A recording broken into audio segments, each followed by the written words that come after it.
ऐका ना, माझ्या जगद्गुरु तुकोबारायांनी जीवन जगत असताना एवढा परमार्थ केला, एवढी भगवंताची भक्ती केली की रात्रंदिवस माझ्या मनाला गो छंद छंद, माझ्या मनाला गो छंद. ऐका, नित्य गोविंद गोविंद, नित्य गोविंद गोविंद, माझ्या मनाला गो छंद छंद, माझ्या मनाला गो छंद. रात्रंदिवस गोविंद गोविंद मना लागलिया छंद, लागलिया छंद मना, लागलिया छंद, लागलिया छंद मना, लागलिया छंद. गोविंद गोविंद मना लागलिया छंद. रात्रंदिवस नामस्मरण करावं, रात्रंदिवस भक्ती करावी, भगवंताच्या नामचिंतनामध्ये राहावं. दीन रजनी हाची धंदा गोविंदाचे पोवाडे. आणि रात्रंदिवस भक्ती करत असताना संसारामध्ये असणाऱ्या जिजामाता प्रेमानं आवडीनं त्यांना आवली म्हणायचे. त्यांनी सारखं म्हणावं, आमचे मालक प्रपंचासाठी काहीच करत नाही, काहीच करत नाही. आणि काय होतं तुकोबारायांच्या प्रपंचामध्ये सांगा मला. वाटी होती, लुटी होती, ताटी होती, काय होतं? काहीच नव्हतं. फुटका जीविना त्याला दोन तार, करियर धार पंढरीचा, करियर धार पंढरीचा. जिजाबाईंनी म्हणावं, माझ्या माय बापी बरे नाही केले, पदरी बांधिले भिकाऱ्याच्या, माझ्या माय बापी बरे नाही केले. सारखं म्हणावं, सारखं गावामध्ये जावं, सारखं काही ना काही म्हणावं. पण ऐका, जिजामाता सुद्धा अशा पतिव्रता नारी होत्या, पतिव्रता स्त्री होत्या की तुकोबाराया जेवण केल्याशिवाय त्या जेवत नव्हत्या बरं का. महाराज जेवण केल्याशिवाय ते जेवत नव्हत्या. याच्यातून आपल्याला सुद्धा शिकायचे महिला मंडळ. आपले सुद्धा मालक जेवण्याच्या अगोदर आपण जेवायचं नाही. पण आपलं कसं आहे ना, भाकरी करता करता भाकरीचा पापुडा, भाजी करता करता शेंगदाणे गटकन पोटात डायरेक्ट पोटात जातात. हा आपला पत्नी धर्म आहे. पण संसारामध्ये पत्नी कशी असली पाहिजे? जिजामाता सारखी असली पाहिजे. संसारामध्ये पत्नी कशी असली पाहिजे? अनुसूय मातेसारखी असली पाहिजे. संसारामध्ये पत्नी कशी असली पाहिजे? माता मंदोदरी माता सारखी असली पाहिजे. पण मंदोदरी मातेचे एक वैशिष्ट्य आहे. काय वैशिष्ट्य आहे? त्या अशा पत्नी पतिव्रता नारी होत्या की पहा तुम्ही, आपण सोनं अंगामध्ये घातल्यानंतर आपल्या सोन्यात मळ चढतो, बरोबर ना? पण मंदोदरी माता अशा होत्या की सोनं अंगावर चढलं की सोन्यातलं मळ आपोआप गळून जायचा, आपोआप गळून जायचा. मला सांगायचं काय, संसारामध्ये पत्नी कशी असली पाहिजे? तर संसारामध्ये पत्नी माता अनुसूयेसारखी असली पाहिजे, सावित्री मातासारखी असली पाहिजे. जिजामाता अशा होत्या की महाराज जेवण केल्याशिवाय जेवत नव्हत्या. एक दिवस तुकोबाराय उठले, स्नान केलं, पूजापाठ केली, पायामध्ये जोडा घातला, गळ्यामध्ये विणा घेतला, हातामध्ये चिपळ्या घेतल्या आणि मुखामध्ये भगवान परमात्म्याचं नामस्मरण करत दाराच्या बाहेर पाऊल टाकला. तर जिजाबाईंनी आवाज दिला, महाराज कुठं? म्हणे चाललो भंडारावर. अहो महाराज, एका जागेवर तरी कुठं थांबत जा. मला सांगतात भंडाऱ्यावर चाललो आणि जातात भामचंद्रावर. विचारावं कुठं चालला, सांगतात भामचंद्रावर चाललो, जातात भंडाऱ्यावर. कुठं एका ठिकाणी तरी राहत जा. मी भाकरी घेऊन यावं, डोंगर चढावा, तिथं नसले की पुन्हा डोंगर उतरावा आणि पुन्हा तुम्हाला शोधत राहावं. महाराज म्हणतात, अगं आवले, एवढा जर तुला त्रास होत असेल ना, तू अगोदर जेवण करत जा, मग मला जेवायला घेऊन येत जा. काय म्हणतात महाराज? तू अगोदर जेवण करत जा, नंतर मला घेऊन येत जा. पण जिजाबाई म्हटल्या, असं मी करणार नाही, तुम्हाला जीव घातल्याशिवाय मी जेवणार नाही. नेमकं आज कुठं चाललात ते तरी मला सांगा. महाराज म्हटले, हे बघ आवले, मी कुठं जातोय याचं देहभान मलाच राहत नाही. एवढा दंगून गेलेलो असतो, कोणत्या रस्त्याने कोणत्या दिशेकडे चालू याचं देहभान मला राहत नाही. तू एक काम कर, ज्या रस्त्याने तू येशील ना, त्या रस्त्याला आल्यानंतर, त्या वाटेला आल्यानंतर फक्त कान लाव. ज्या वाटेमधून विठ्ठल असा आवाज येईल, समजावं महाराज तिकडंच गेले. जिजाबाई म्हणतात, वाट कुठं काय विठ्ठल बोलत असती का? हा, काही काहींची तर आयुष्यामध्ये वाट लागते, तरी सुद्धा त्यांच्या मुखाला देवाचं नाव येत नाही बरं का, येतच नाही.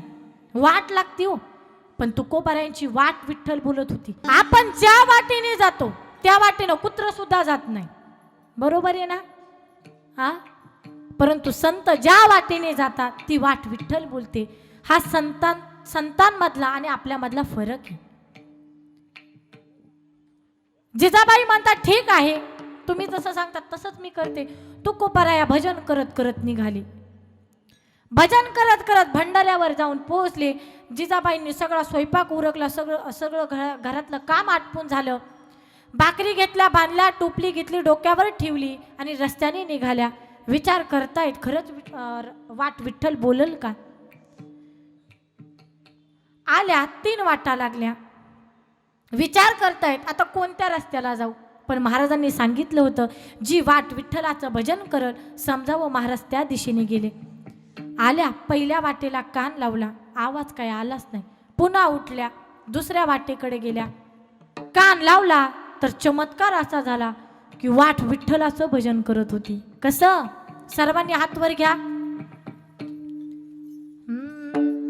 विठ्ठल माझा माझा माझा माझा माझा, विठ्ठल माझा मी विठ्ठलाचा, विठ्ठल माझा माझा माझा माझा, विठ्ठल माझा मी विठ्ठलाचा, विठ्ठल माझा माझा माझा माझा माझा, विठ्ठल माझा मी विठ्ठलाचा, विठ्ठल माझा माझा माझा माझा, विठ्ठल माझा मी विठ्ठलाचा, विठ्ठल माझा माझा माझा माझा माझा, विठ्ठल माझा मी विठ्ठलाचा, विठ्ठल माझा माझा माझा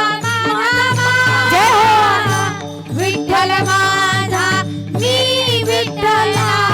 ऐका, जिजामातांनी त्या वाटेला कान लावला, विठ्ठलाचं भजन सुरू झालं आणि त्या रस्त्याने निघाल्या.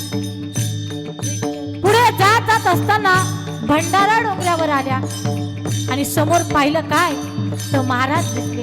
आनंदित झाल्या, तुकोबारायांचे चरण धरले. स्वामी, तुम्ही जे बोललात ते सत्य निघलं, मला क्षमा करा. आजपर्यंत मी तुम्हाला खूप काही बोलले, माफी मागितली, तुकोबारायांना जीव घातलं आणि जेवण करून महाराज पुन्हा भजनाला बसले आणि पुन्हा म्हणायला लागले, विठ्ठल माझा मी विठ्ठलाचा, विठ्ठल माझा मी विठ्ठलाचा, विठ्ठल माझा विठ्ठल माझा मी विठ्ठलाचा, विठ्ठल माझा विठ्ठल मी विठ्ठलाचा, हो विठ्ठल माझा मी विठ्ठलाचा, विठ्ठल माझा मी विठ्ठलाचा, विठ्ठल माझा मी जय हो. विठ्ठलाचा, विठ्ठल माझा मी विठ्ठलाचा, विठ्ठल माझा विठ्ठल माझा मी विठ्ठलाचा, विठ्ठल माझा विठ्ठल माझा मी विठ्ठलाचा, हो विठ्ठल विठ्ठल माझा मी विठ्ठलाचा. विठ्ठल माझा माझा माझा माझा माझा विठ्ठल माझा मी विठ्ठलाचा. विठ्ठलाचा मी विठ्ठलाचा. मला याच्यातून एकच सांगायचंय की महाराजांच्या जीवनामध्ये खूप अडचणी आल्या, खूप संकट आली, पण संकटामध्ये अडचणीमध्ये त्याने भगवान परमात्म्याचं नाम सोडलं नाही बरं का. नाही तर आपल्यावर थोडंसं संकट येऊ द्या, संकटामध्ये दुःखामध्ये देवाची आपल्याला आठवण होते, बरोबर ना. हा महिला मंडळ, मला सांगा, चटणी भाकर खाताना आपल्याला देवाची खूप आठवण येते, आणि गुलाबजामुन खाताना हा पप्प्याचा बाप आठवत नाही, बंटी आठवत नाही, बापल्या कोणीच आठवत नाही आपल्याला. देवाचं तर लांबच राहू द्या हो. मला सांगायचं काय, दुःख म्हटलं की आपल्याला देवाची आठवण येते, आणि सुख म्हटलं की आपल्याला कोणीच नको पाहिजे असतं, एकटंच राहावं वाटतं आपल्याला सुख असल्यावर.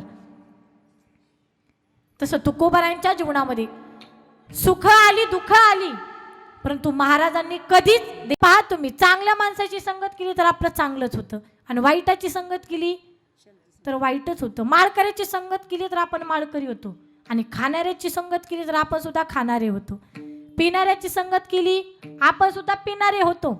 संगतीचा फार मोठा प्रभाव आहे महाराज. म्हणून आयुष्यामध्ये एखाद्याचं चांगलं करता नाही आलं तरी चालं, पण कुणाचं वाटोळं करायचं नाही बरं का. कारण कुणाचं वाटोळं करायचं, कुणाचं चांगलं करायचं हे त्याच्या हातात आहे. म्हणून आपण कुणाचं चांगलं वाईट करायला अजिबात जायचं नाही. पण आपलं कसं आहे माहिती का, शेजाऱ्याचं जर चांगलं झालं ना तर आपल्या पोटामध्ये फार दुखतं की नाही. हा शेजाऱ्याचं जाऊ द्या हो, देवाकडं आपण ज्यावेळेस जातो, आपण मागणी काय करतो. पंढरपूरला जातात का तुम्ही, गाडी घेऊन जातात ना. मग देवाला आपण काय मागतो, हेची दान देगा देवा तुझा नाही. ही आपली मागणी नाही, ही संतांची मागणी आहे. अनेक संतांनी मागणी केली, तुकोबाराय असतील, नामदेव महाराज असतील, एकनाथ महाराज असतील, अनेक संतांनी मागण्या केल्या, पण आपली मागणी यांच्यापेक्षा वेगळीच आहे. काय मागणी करतो आपण, हेची दान देगा देवा, शेजाऱ्याला भला मोठा रोग व्हावा, असंच ना. त्याचा बंगला गाडी प्रॉपर्टी, हेची दान देगा देवा, शेजाऱ्याचं वाईट व्हावा, ही आपली मागणी आहे. पण संतांची मागणी तशी नाही आहे. एके ठिकाणी सांगितलंय, आयुष्यामध्ये आलात ना, भलेही तुम्हाला देव माणूस होता नाही आलं तरी चालल, पण एक चांगला माणूस म्हणून आपण जीवन जगायचंय. बन ना सको भगवान अगर तुम कम से कम इंसान बनो, नहीं कभी हैवान बनो, नहीं कभी शैतान बनो, सदाचार अपना न सको तो पापों में पग मत भरना, पुष्प नहीं बन सकते तो तुम कांटे बन कर मत रहना, कांटे बन कर. भलेही तुम्हाला गुलाबाचं फूल होता नाही आलं तरी चालेल, पण त्याचा काटा कोणी, भला किसी का कर ना सको तो बुरा किसी का मत करना, भला किसी का कर ना सको तो बुरा किसी का मत करना, पुष्प नहीं बन सकते तो तुम कांटे बन कर मत रहना, कांटे बन कर मत रहना. ऐका, चांगलं माणूस होता नाही आलं तरी चालेल, गुलाबाचं फूल होता नाही आलं तरी चालेल, पण काटा कुणी बनायचा नाही. असो, मला सांगायचं काय, आयुष्यामध्ये आलात ना तर चांगल्याच माणसांशी संगत करा. तशी एका कीर्तन ऐकणाऱ्या माणसाची त्यानं संगत केली तर तुकोबारायांच्या कीर्तनाचा परिणाम असा झाला की तो शिवा नावाचा जो व्यक्ती आहे ना, तो रोज महाराजांच्या कीर्तनाला येऊ लागला, रोज येऊ लागला. संसारामधलं चित्त त्याचं कमी झालं आणि परमार्थामध्ये जास्त वाढलं. त्याच्या बायकोच्या लक्षात आलं, अरे माझ्या पतीचं माझ्यावर लक्ष नाहीये, लेकरां बाळावर लक्ष नाहीये, या संसारामध्ये लक्ष नाहीये. कीर्तनाला एक दिवसच बिचारा गेला, पण महाराजांच्या कीर्तनानं असा प्रभाव झाला की रात्रंदिवस हे सुद्धा नामस्मरण करते. घरामध्ये सर्व देवतांचे फोटो दिसत आहेत. पत्नीच्या लक्षात आलं, काय करावं काही कळेना. पण शिवाकाशीत रोज उठायचा, स्नान करायचा, पूजापाठ करायची आणि महाराजांना रोज आवर्जून भेटायचं, कीर्तन असो किंवा नसो. कीर्तन म्हटलं की रोज कीर्तनाला हजर. पत्नीच्या लक्षात आलं, पतीला न विचारता ती तुकोबारायांकडे आली. महाराज, तुमचे माझ्यावरती फार मोठे उपकार झाले. काय झालं? माझा पती की ज्यांना भगवंताच्या नामाची परमार्थाची काहीच गोडी नव्हती, तुमच्या कीर्तनाच्या प्रभावानं आज माझ्या पतीमध्ये फार मोठे बदल झालेत आणि एवढे मोठे उपकार झालेत ना.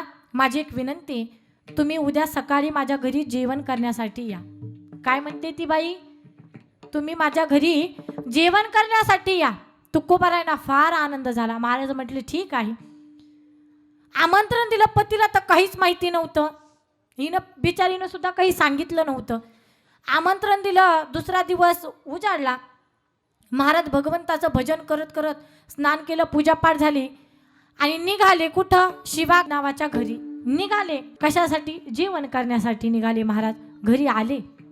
पहा तुम्ही, पूर्वीच्या काळी जर पाहुणे जर घरी आले ना, तर अगोदर त्यांना हातपाय धुण्यासाठी किंवा आंघोळ करण्यासाठी पाणी दिलं जायचं. आता तसं राहिलं नाही. आता पाहुणे कधी येतात आणि कधी जातात कळत सुद्धा नाही. पाहुणे जर आले ना, उभे आहेत ना, तोपर्यंतच म्हणतात येता का. आता काय म्हणतो आपण? येता का. म्हणजे हे आपलं असं आहे. पण पूर्वीच्या काळी पाहुण्यांचा सन्मान सत्कार कसा करावा, ह्या आजच्या युगामध्ये तशी प्रथा राहिलेली नाही. कारण पूर्वीचा काळ फार वेगळा होता आणि आताच तर विचारूच नका. हे कलियुगामध्ये तर एवढं अवघड झाले. पूर्वी कसं असायचं? पूर्वी गाणे ओव्या म्हटलं की फार आनंद वाटायचा आणि आताचे गाणे ओव्या जर पाहिला ना, महाराज ऐकूनच कानाचे पडदे फाटून जातात. बरोबर आहे ना. आताचे पाळणे कसे आहेत सांगू का? महिला मंडळ विषय निघाला म्हणून सांगून जाते. आताचे पाळणे असे आहेत. पहिल्या दिवशी जन्मले बाळ, त्याने मागितले खायाला केळ, त्याच्या जीवनाचा आनंद आनंद, जो बाळा जो रे जो. दुसऱ्या दिवशी आनंद मोठा, बाळानं केला चमन गोठा, आणि बाळच पाळण्यातून करता या ताटा, जो बाळा जो रे जो. हे आत्ताचे पाळणे. पूर्वीच्या गाणे, पूर्वीच्या ओव्या जनाबाईंच्या ओव्या आठवाव्यात. सुंदर माझे जाते ग फिरते बहुतुके, ओव्या गाऊ कौतुके तू रे बा विठ्ठला. ह्या पूर्वीच्या ओव्यात. आताच्या ओव्या अशा राहिल्याच नाहीत. मला सांगायचं काय, पूर्वी पाहुण्यांचा सत्कार सन्मान कसा केला पाहिजे तसं त्या बाईनं सत्कार सन्मान केला. महाराज या, हातपाय धुण्यासाठी पाणी काढलं. महाराज म्हटलं आता आंघोळच करतो, आलोय ना तर आंघोळच करून जातो. महाराज म्हटले आंघोळ करतो. बाईनं चुलीवरती पाणी ठेवलं तापवायला. एवढं कडक पाणी तापलेलं होतं. पाण्यामध्ये जर हात घातला ना तर हाताला सुद्धा फोड यावीत, एवढं कडक तापलेलं पाणी होतं. महाराजांनी कपडे काढले, एका शिळेवरती जाऊन बसले. पण महाराज आंघोळीला बसलेत तरी सुद्धा महाराजांच्या तोंडामध्ये भगवान परमात्म्याचं नामस्मरणच. विठ्ठल विठ्ठल विठ्ठल सारखं भजन चालू आहे महाराजांचं. कुठून त्या बाईच्या मनामध्ये डोक्यामध्ये एक दुर्बुद्धी फुटली. ती बाई मागणं आली, गरम कडक तापलेलं पाणी घेतलं आणि महाराजांच्या अंगावरच ओतलं. कडक तापलेलं पाणी महाराजांच्या अंगावर ओतलं आणि महाराजांच्या तोंडातून सहज शब्द बाहेर निघले.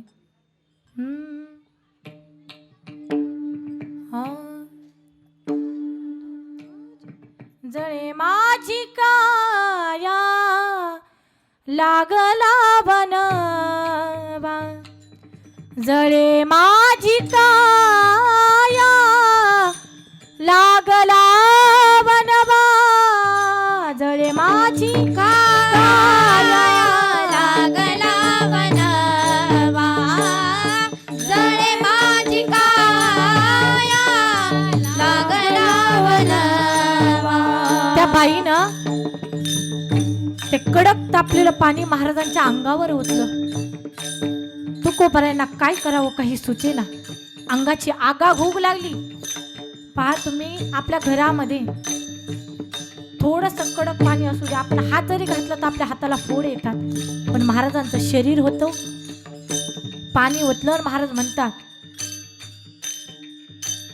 जळे माझी काया लागला बनवा, जळे माझी काया लागला बनवा, जळे माझी काया लागला बनवा, जळे माझी काया लागला बनवा. पांडुरंगाचा धावा करू लागले, विठ्ठला तुझ्याशिवाय मला कुणी वाचू शकत नाही.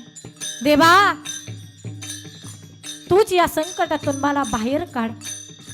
धावरी केशवा माय बापा, माय बापा,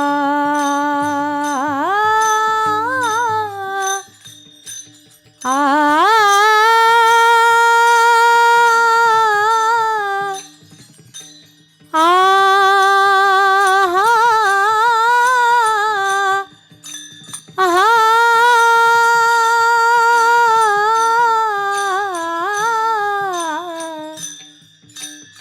धावरे केशवा केशवा. भगवान परमात्म्याचं नामस्मरण काले, विठ्ठला तूच या संकटातून बाहेर काढ. माझ्या देवाला काय हे सहन झालं असेल का? महाराजांच्या अंगाची आग शांत करण्यासाठी ते गरम ओतलेले जे चटके आहेत, पाणी आहे ना, देवानं स्वतःच्या अंगावर घेतलं. जी वेदना तुकोबरायांना होऊ लागली ती वेदना साक्षात विश्वाचा मालक सहन करू लागला. अंगावरती पाणी ओतल्यानंतर अंगावर फोड यावीत ना महाराजांच्या, महाराजांच्या अंगावर पाणी ओतलं, पण अंगाची आग, अंगावर फोड माझ्या विश्वाच्या मालकाच्या अंगावर येऊ लागली. तुकोबरायांचं दुःख भगवंतानं स्वतःच्या अंगावर घेतलं. नामस्मरण चालू आहे.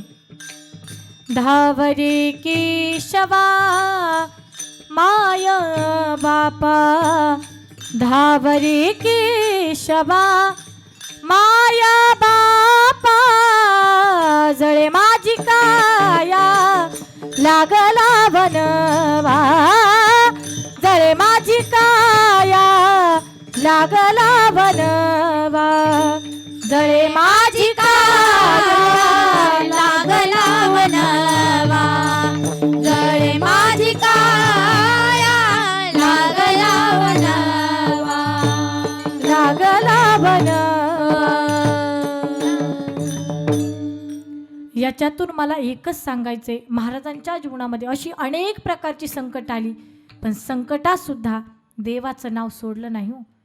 एवढा अधिकार तुकोबरायांचा आहे आणि एवढे महान उच्च पदाला पोहोचणारे जगद्गुरु तुकोबराया संतांकडे पाहतात आणि त्या संतांबद्दल अभंगाच्या पहिल्या चरणामध्ये भाव व्यक्त करतात. संत चरणाराज लागता सहज, संत चरणाराज लागता सहज, संत चरणाराज लागता सहज, संत चरणाराज लागता सहज, संत चरणाराज लागता सहज, संत चरणाराज लागता सहज, संत चरणाराज लागता सहज, संत चरणाराज लागता सहज. वासनेची बीज जळोनी जाय, वासनेची बीज जळोनी जाय, मग राम नामे उपजे आवडी, मग राम नामे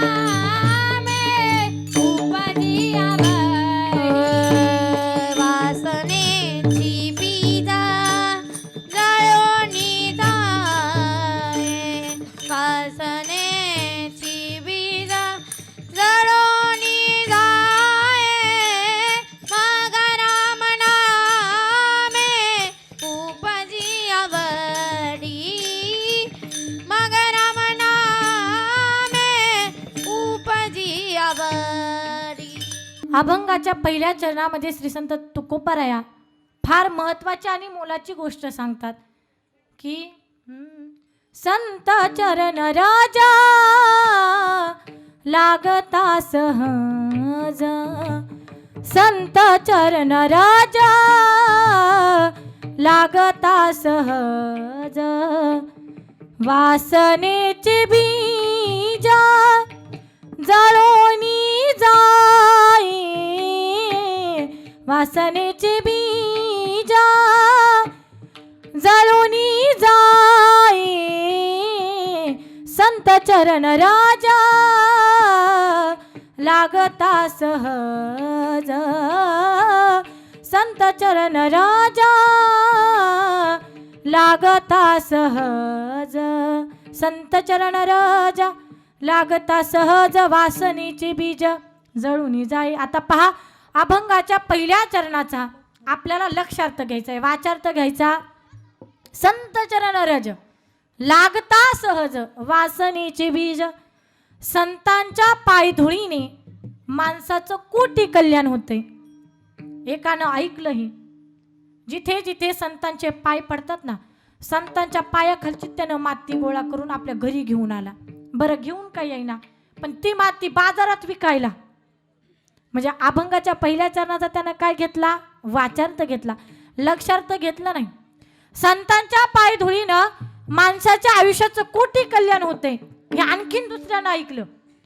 त्यानं संतांचेच पाय कापून आणले आणि रात्रंदिवस संतांच्या पायाची पूजा केली. असं कल्याण होणार आहे का? संतांची पायधूळ म्हणजे आपल्याला संतांचा संग करावा लागेल, सत्संग जीवनामध्ये घडावा लागेल. म्हणून अभंगाच्या पहिल्या चरणाचा आपल्याला लक्षार्थ घ्यायचा आहे, वाचार्थ घ्यायचा नाही. नाही तर काही काही माणसं सांसारिक जीवनामध्ये लक्षार्थ वाचार्थ हेच काहींना कळत नाही. एक असेच 60-65 वर्षाचे आजोबा होते. ते फार बिडी ओढायचे. बिडी ओढून त्यांना ताप, सर्दी, खोकला तिन्ही आजार सोबतच झाले. दुसऱ्या दिवशी ते डॉक्टरांकडे गेले, दवाखान्यात गेले. सांगितलं, डॉक्टर साहेब ताप, सर्दी, खोकला 2-3 दिवस झाले, खूप खोकला येतोय. म्हणे बिडी ओढता का? म्हणे हो. म्हणे बिडीपासून लांब राहा. काय म्हटले डॉक्टर? बिडीपासून लांब राहा. म्हणे ठीक आहे, गोळ्या औषध लिहून दिले. दुसऱ्या दिवशी बाबा आले आणि रोज सकाळ संध्याकाळ दुपार खोकला, सर्दी, ताप तिन्ही औषध घेतले. आणि डॉक्टरांनी काय सांगितलं होतं? बिडीपासून लांब राहा. म्हाताऱ्यानं काय केलं माहिती का? एक मोठी फुकारी घेतली आणि तिकडून बिड्यांचा बंडल लावला, माचीसनं पेटलं आणि लांबून बिडी ओढायला लागली. गल्लीतून बाई चालली होती. बाईनं पाहिलं, म्हणे म्हातारा असं काय करतंय? विचारलं, रामभाऊ काय करता? म्हणे असं. म्हणे डॉक्टरनी सांगितलं बिडीपासून लांब राहा, म्हणून लांबूनच बिड्या ओढतोय. म्हणजे आजोबांनी इथं काय घेतला? वाचार्थ घेतला, लक्षार्थ घेतला. लक्षार्थ घेतला कुणी? सांगेल तुम्हाला रामायणातील सुंदर प्रसंग. रामायण फार गोडे. श्रीराम जय राम, जय जय राम, श्रीराम जय राम, जय जय राम. रामायण म्हटलं की विषय कोण येतं? रामायणातील प्रसंग आहे. राम, लक्ष्मण आणि जानकी माता वनवासाला असताना, पंचवटीमध्ये असताना लक्ष्मणजीच्या हातनं 100 नावाचा दैत्य सहज मारण्यात गेला. तो आपल्या आईच्या स्वप्नात गेला. आपल्या लेकराचा सूड भावनेने प्रतिशोध घेण्यासाठी ती शूर्पणखा लक्ष्मणजींच्या पायाचा ठसा घेत लक्ष्मणजीपर्यंत पोहोचली. त्यावेळी लक्ष्मणजी एका झाडाखाली बसून रामजींचं भजन करत होते. श्रीराम जय राम, जय जय राम, श्रीराम जय राम, जय जय राम, श्रीराम जय राम, जय जय राम, श्रीराम जय राम, जय जय राम, श्रीराम जय राम, जय जय राम, श्रीराम जय राम, जय जय राम. भजनामध्ये दंग झाले होते. ती शूर्पणखा आली, पायातल्या पैंजणांचा आवाज करायला लागली, हातातल्या बांगड्या खळखळ वाजायला लागली. पण लक्ष्मणजींच्या भजनामध्ये काही शुभाशुभ नाही, काहीच नाही. पण कानावर आवाज आला, मनामध्ये विचार आला, अरे सीतामाई तर असं करू शकत नाही, माझी उर्मिला देखील एवढ्या लांब येऊ शकत नाही, हा आवाज कोण करतंय हे पाहण्यासाठी लक्ष्मणजींनी आपले डोळे उघडले. डोळे उघडले तर पाहिलं राक्षसीन. ती म्हणते, रागावू नका, घाबरू नका, मी भगवान श्री शंकरांची 60,000 वर्ष तपश्चर्या केली आणि प्रसन्न होऊन वरदान दिलं की योग्य वेळ आली ना तुम्हाला योग्य वर मिळून जाईल, आता तुम्ही माझा स्वीकार करा. कोण म्हणते? महिला मंडळ. झोपलं नाही ना कुणी? शूर्पणखा म्हणते, तुम्ही माझा स्वीकार करा. लक्ष्मणजी म्हणतात, 13 वर्षात असा प्रस्ताव घेऊन कुणी माझ्याकडे आले नाही आणि बाई म्हणते माझा स्वीकार करा. ताई, मी तुमचा स्वीकार करू शकत नाही. का? मी एक दास आहे. तुम्हाला जर लग्न करायचं असेल, विवाह करायचा असेल तर वर माझे मालक बसलेले आहेत, त्या मालकांशी विवाह करा आणि मालकांबरोबर मी सुद्धा तुमची सेवा करील. ती म्हटली ओके. निघाली शूर्पणखा. ठुमकत ठुमकत ठुमकत शूर्पणखा निघाली, रामरायांकडे आली. आता ते विश्वाचा मालक आहे, भगवंताला माहीत होतं ही एक बाई नसून ही राक्षसीन आहे. आणि रामजी सहज हसले. काय? सहज हसले रामजी. आणि येणारी शूर्पणखा रामजींना पाहून ती सुद्धा हसायला लागली. दोघं एकमेकाकडे पाहून हसले. टेन्शन आलं जानकी मातेला. तुम्ही कसे हसले? काय म्हणतात? कस काय हसले तुम्ही? जानकी, अगं मी सहज हसलो ग. पहा तुम्ही पुरुष मंडळ, आमच्या महिला मंडळ तुम्हाला कधी कधी खूप अवघड प्रश्न विचारतात की त्या प्रश्नांचं देखील उत्तर तुमच्याकडे नसतं. खूप अवघड असतात असे प्रश्न. रामजी सहज असले. अगं जानकी सहज असलो. सहज कसे? तुमची तिची अगोदरची काही ओळख आहे म्हणे? अजिबात ओळख नाही. मग कस काय हसले तुम्ही विचारता की नाही? हा, एक असंच नवीन लग्न झालेलं होतं, 1 महिना 2 महिने झाले होते. ती पत्नी आपल्या पतीचं डोकं दाबत होती. बाम लावला डोक्याला, खूप डोकं दुखत होतं तिच्या पतीचं. बाम लावला, डोकं दाबत होती. आणि ती म्हणते, काहू तुमचं खूप डोकं दुखतंय, मी तुमच्या डोक्याला बाम लावते. मग मला खरं खरं सांगा, लग्नाच्या अगोदर तुमच्या डोक्याला बाम कोण लावत होतं? काय म्हणते? लग्नाच्या अगोदर कोण बाम लावत होतं? याला तर गामच फुटला. काय उत्तर द्यावा काहीच कळेना. खूप अवघड प्रश्न असतात, बरोबर ना पुरुष मंडळ? हसू खूप आलं तुम्हाला. हा, काय उत्तर द्यावं काहीच कळेना. हा म्हटला, तुला खरं खरं सांगतो, हे बघ माझं डोकं दुखतंय, तू माझ्या डोक्याला बाम लावते, माझं डोकं दाबते, पण तुला खरं सांगतो लग्नाच्या अगोदर माझं डोकंच दुखत नव्हतं. काय म्हटला? लग्नाच्या अगोदर डोकंच दुखत नव्हतं, लग्न झाल्यापासून ही डोकेदुखी चालू झाली मला. तसं रामजी सांगतात, जानकी मी सहज हसलो ग. कसं बस जानकी मातेला शांत केलं. ती शूर्पणखा रामराया जवळ आली. तिला जे बोलायचं होतं ती विसरली आणि जे नाही बोलायचं तीच बोलायला लागली. ती काय म्हणते? कोण आहात तुम्ही? रामजी सांगतात, मी राजा दशरथाचा पुत्र राम आहे. ती काय म्हणते?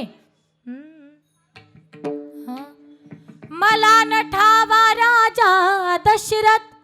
काय म्हणते ती? मला नठावा राजा दशरथ, मनात भरला त्याचा परिपुत, प्राणनाथ हो रामा माझी, करू सुखे संसार, कोण तू कुठला राजकुमार. काय म्हणते ती? कोण तू कुठला राजकुमार.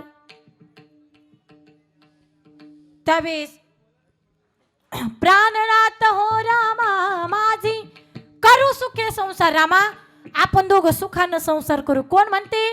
ती शूर्पणखा म्हणते.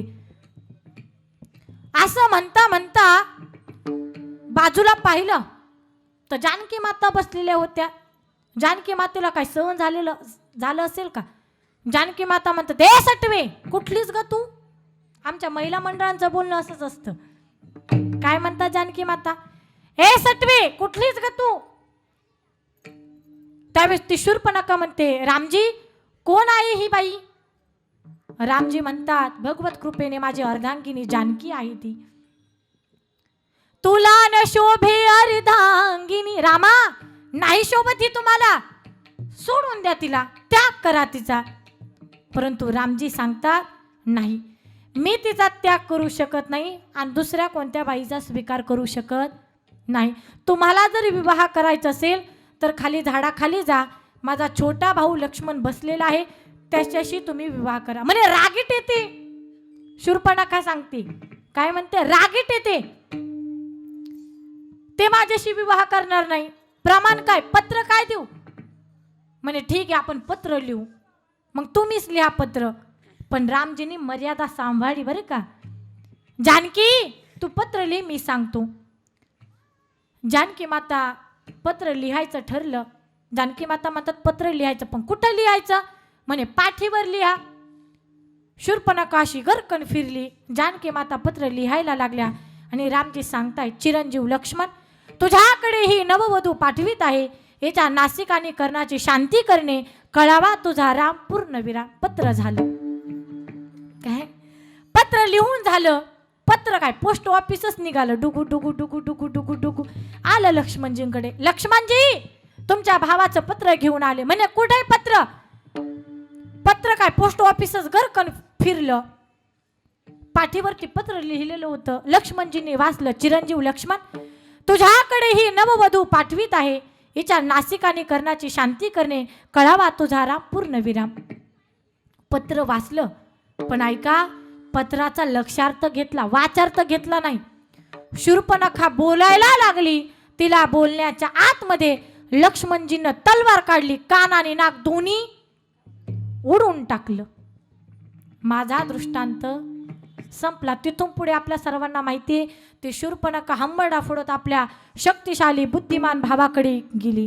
पण मला या दृष्टांतातून एकच सांगायचंय की तिथे लक्ष्मणजींनी त्या पत्राचा लक्षार्थ घेतला, वाचार्थ घेतला नाही. झोपले नाहीत ना तुम्ही. हां, लक्षार्थ घेतला, वाचार्थ घेतलं नाही. तसा अभंगाच्या पहिल्या चरणाचा आपल्याला लक्षार्थ घ्यायचा आहे, वाचार्थ घ्यायचा नाही. संत चरण रज लागता सहज. पहा तुम्ही, संतांच्या पायधुळीनं काय होतं ते सांगणार आहे, पण मला त्याच्या अगोदर सांगा, रस्त्यावरनं जात असणार, रस्त्यावरची धूळ आपल्या डोळ्यात गेली तर आपले डोळे बंद होतात का उघडतात. उघडतात, बरोबर ना. नाही, बंद होतात. रस्त्यावरनं जात असणार, रस्त्याची धूळ आपल्या डोळ्यात गेली तर आपले डोळे बंद होतात. पण संतांच्या पायधुळीनं आपले डोळे बंद न होता आपले डोळे उघडतात. हा संतांच्या पायधुळीचा प्रभाव आहे. या धुळीबद्दल अनेक ठिकाणी चर्चा झालेली. श्री गुरुचरण हनुमान चालिसेमध्ये सांगितले, सरोज रज निज मनु मुकुरु सुधारी. माऊली ज्ञानोबराया सुद्धा सांगतात, जय अंजन डोळा भेटे ते दृष्टीशी फाटा फुटे, मग वास पाहिजे तेथे प्रगटे महानिधी. संतांची जी ज्ञानरूपी पायाची धूळ आहे, ती धूळ डोळ्यात गेल्यानंतर माणसाचं कोटी कल्याण होते आणि माणसाचे बंद झालेले डोळे सुद्धा उघडतात. आणखीन काय होतंय, वासनेची बीज जळून जाई. वासनेची बीज जळून जाई. वासनेचे बीज जळून जाये. वासनेचे बीज जळून संत चरण रज लागता सहज. संत चरण रज लागता सहज. हो संत चरण रज लागता सहज. संत चरण रज लागता सहज. हो वासनेचे बीज जळून जाय. वासनेचे बीज जळून वासनेचे बीज जळून जाये. वासनेचे बीज जळून जाये. संत चरण रज लागता सहज. वासनेचे बीज जळून जाई. विषयी वासनारूपी जे बीज आहे, झाड नाही हा मावशांनो, बीजच जळून जाते. हा संतांच्या संगतीचा परिणाम आहे. म्हणून आयुष्यामध्ये संतांची संगत करा. जीवनामध्ये भगवंतापर्यंत पोहोचायचं असेल तर सत्संग करा. कारण एवोनिया नरजन्माला धरू संत संग सद्गुरूने दाखविला देव अंग संग. एकमेव संत असे आहेत की ते भगवंतापर्यंत पोहोचतात. मग वासनारूपी जे बीज आहे ते संतांच्या संगतीत गेल्यानंतर जळून जाईल. जळून गेल्यानंतर मग रामनामे उपजे आवडी सुख घडोघडी वाढू लागे. एकदा सुख आपल्या जीवनामध्ये आलं तर आपली अवस्था अशी होईल. कंठी प्रेम दाटे नयनी निरलोटे हृदयी प्रगटे रामरूप. या सगळ्या गोष्टी एकाच साधनेने प्राप्त होतात. तुका म्हणे साधन सुलभ गोमटे परी उपतिष्ठे पूर्व पुण्य. विठोबा रुखुमाई हरी जय जय विठोबा रुखुमाई जय जय विठोबा रुखुमाई जय जय विठोबा रुखुमाई जय जय विठोबा रुखुमाई.